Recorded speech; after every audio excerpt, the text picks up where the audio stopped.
She is standing on the deck of a burning ship. The fire is so close she can feel her eyelashes curling from the heat. The man in front of her is crawling backward, clutching a wound in his side, his coat half melted to his skin. He looks up. His mouth opens. "Who are you?"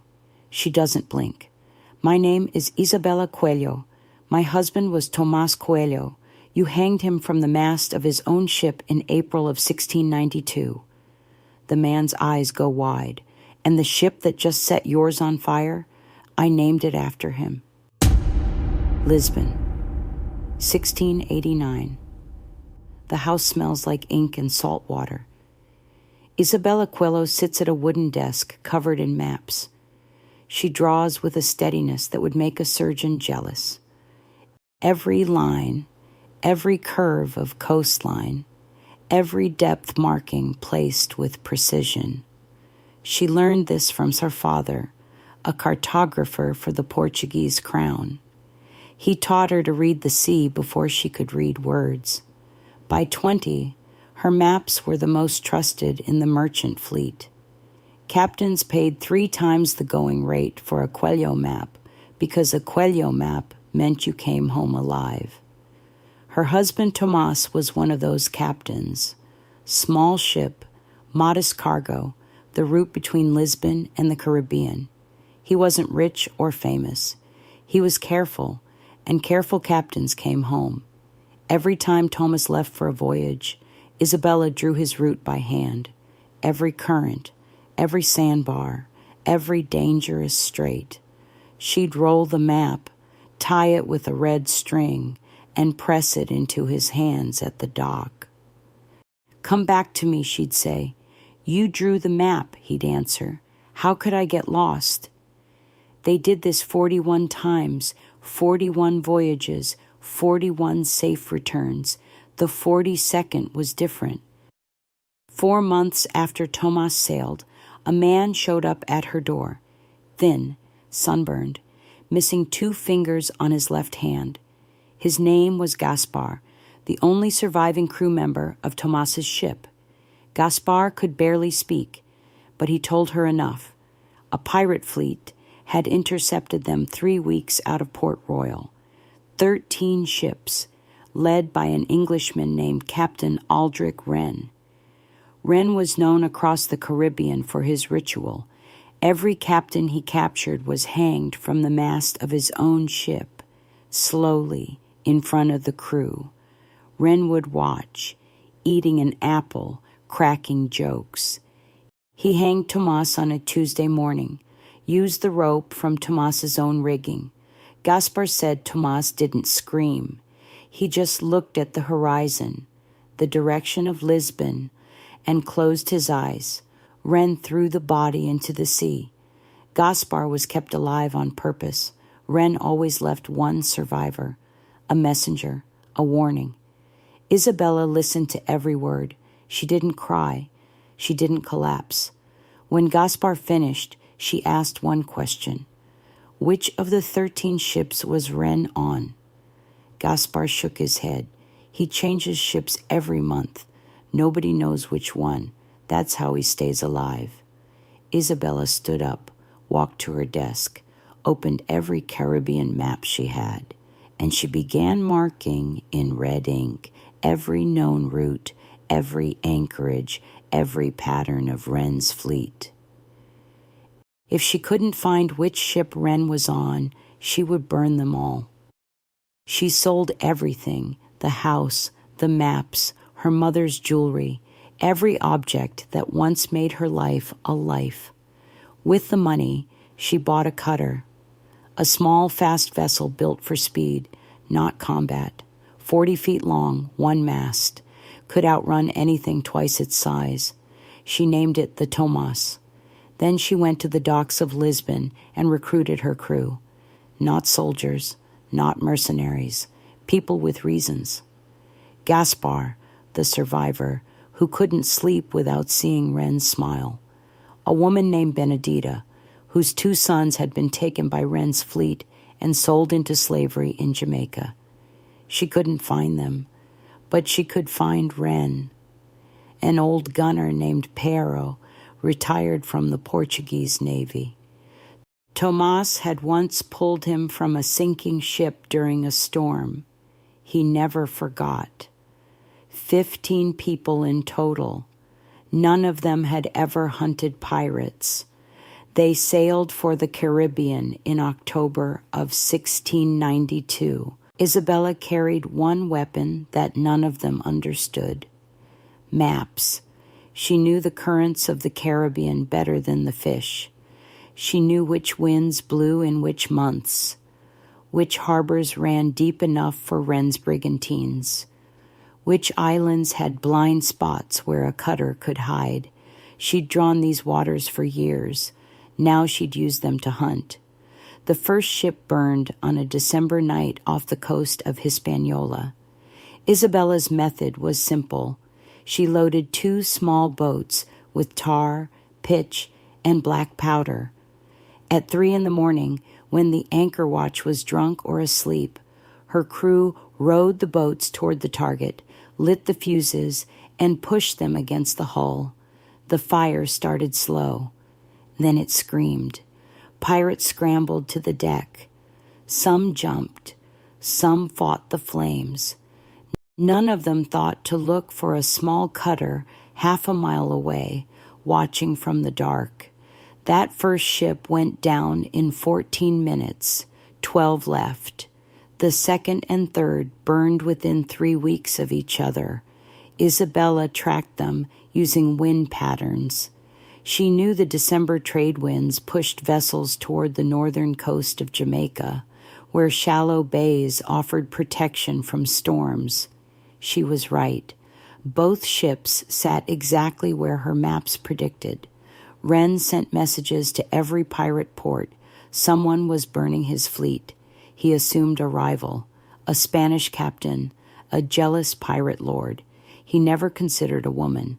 By ship 4, Isabella developed a variation. She sent her diver, a fisherman from the Azores who could hold his breath for 3 minutes, to drill holes below the waterline. The ship sank at dawn without a single flame. Wren thought it hit a reef. But it was ship number 8 that changed everything. The night was calm. The target was anchored in a bay off the southern coast of Cuba. Isabella sent the fireboats. They struck the hull. The flames rose. Then she heard the screams. Not pirate screams, different, higher, screams from the cargo hold. Prisoners. Wren had been holding captured merchants below deck, men taken from other raids, waiting to be sold. Isabella froze. Then she shouted, "Rescue boats, now!" Her crew rowed hard. They reached the burning ship and pulled 3 men from the water. 3. 6 others didn't make it out. She saved 3. She killed 6. That night, sitting on the deck of the Tomas, Isabella looked at her hands. Hands that had drawn routes for captains. Hands that had touched Tomas's face, now covered in soot, and the weight of 6 men she would never know. She didn't stop. But the hunt was no longer clean. It never had been. She just hadn't felt the dirt until now. By month 11, she had burned 11 ships, and Wren finally knew who was hunting him.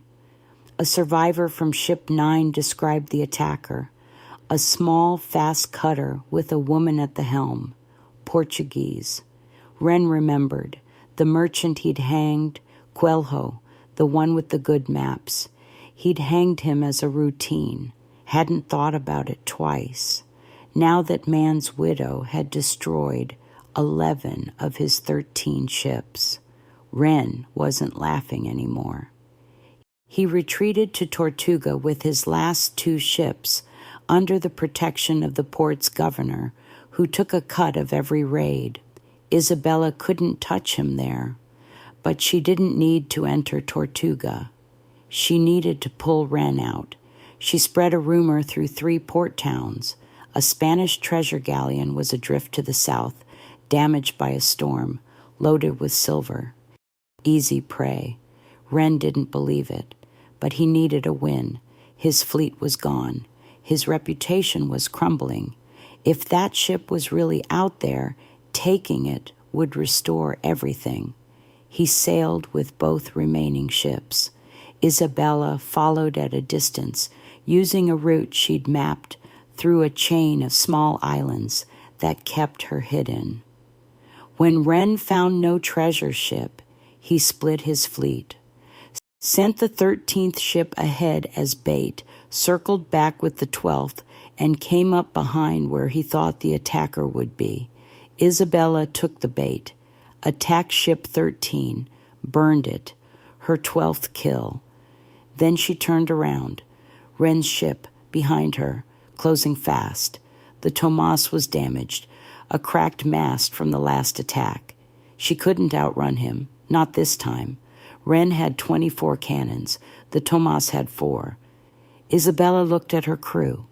15 faces, exhausted, salt-crusted, staring at her. She gave one order: load everything we have into the hold. Tar, powder, every barrel, then get in the boats. They understood. The Tomas, the ship named after her husband, was about to become the last fireboat.